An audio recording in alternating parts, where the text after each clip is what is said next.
همه وخت مو په خیر ګرانو زده کوونکو په دې هیله چې روغ او صحتمند اوسئ.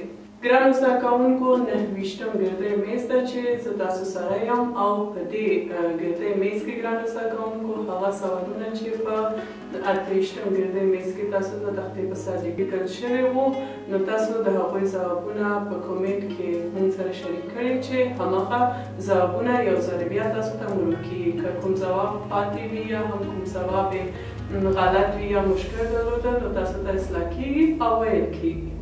ګرانو زده کوونکو کومنټونو لولي تاسو چې لومړنی کومنټ ده د یو محترم زده کوونکي څخه چې لیکلی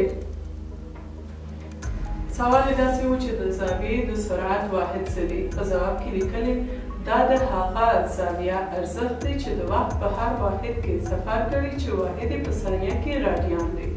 کاملا صحیح ده د زاویې د سرعت واحد یې راډیان ده چې په ثانیه کې اندازه کیږي. بل کومنټ ده جنراتور چې سوال یې موږ درلوده چې جنراتور تعریف کړي یا کوم وسیلې ته موږ جنراتور ویلی شو. په ځواب کې لیکل شوی جنراتور یوه وسیله ده چې میخانیکي انرژي په بریښنایي انرژي بدلوي. دا کاملا صحیح ده. جنراتور د همدې مقصد لپاره استفاده کیږي چې میخانیکي انرژي په بریښنایي انرژي بدلوي او موږ د هغې څخه کار اخیستلی شو. یعنې ځینې وخت داسې کیږي چې کور کې موږ یو انرژي لرو مګر د هغه انرژي نه موږ استفاده کولی نه شو. موږ باید هغه یعنې بدل کړو یا هم یو بل انرژي ته تبدیل کړو چې د هغه نه استفاده وکړو. نو جنراتور هم همداسې یوه وسیله ده.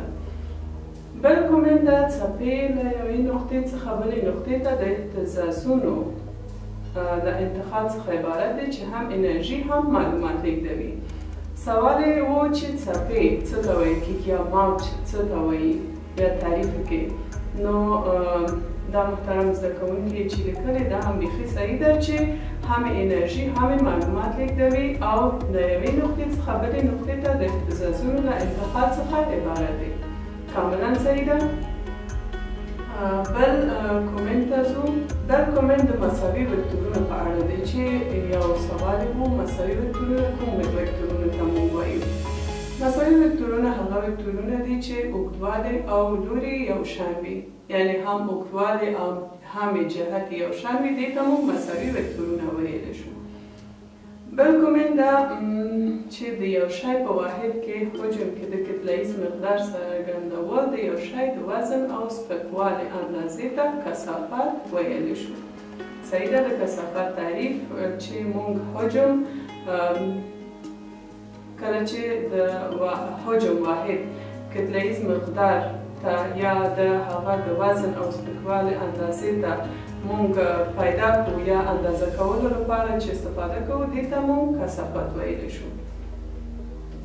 بل د سترګو نیمګړتیاوې 2 ډوله دي. سوال یې و چې د سترګو نیمګړتیاوې څو ډوله دي. کاملا صحیح ده. د سترګو نیمګړتیاوې 2 وو چې یو لرې او بلې نږدې شیان لیدلی شو موږ.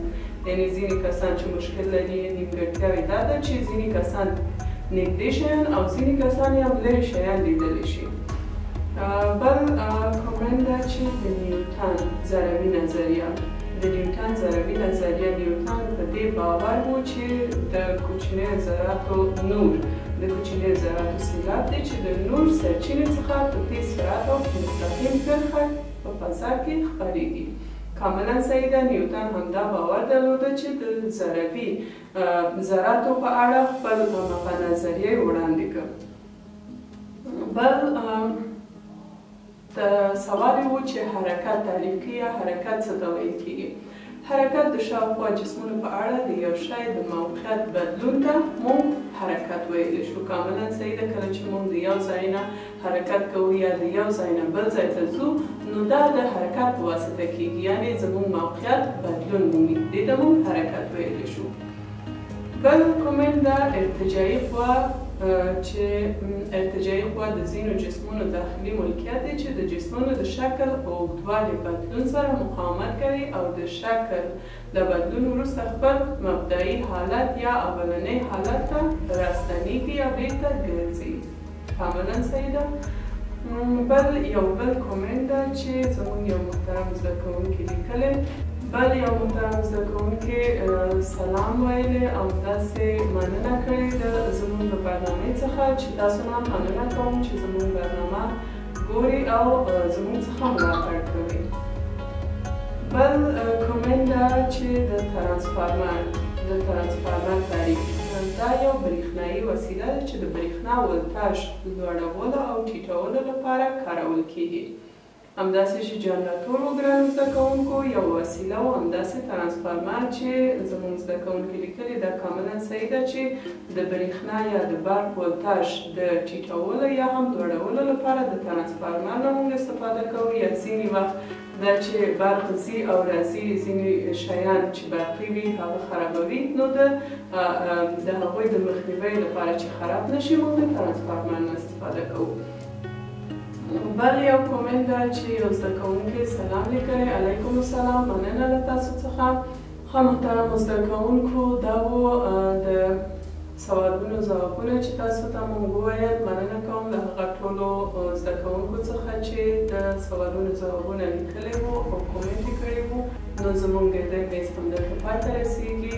د سولې او بښونکي خدای ته سپارم، همیشه کامیاب او سوکاله اوسئ.